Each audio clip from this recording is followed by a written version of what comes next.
We're live and we're talking clutch performance, but not on the field, on paper. You're in the job hunt, clock's ticking, and you need a clean, professional resume fast. So let's run the play-by-play using Microsoft Word. You fire up Word, open a blank document, and before anything else, you hit File, Save As, slap a name on it like My Resume. That's your early timeout. Protect the work before the chaos hits. Now we're setting the field.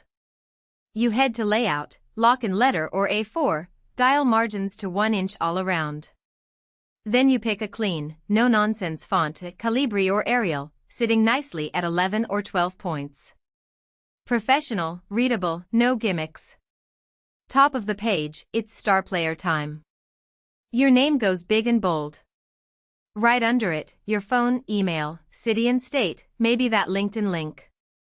Center it or keep it left, but it's got to be sharp and easy to scan.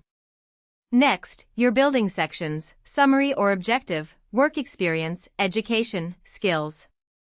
Bold them, maybe use heading styles, and give each one breathing room. In experience and education, you list job title, company, location, dates, then drop bullet points starting with action verbs, led, created, improved, everything lined up clean. Finish by running spell check, tightening spacing, saving, then exporting to PDF. Just like that, your resume is ready for the big leagues.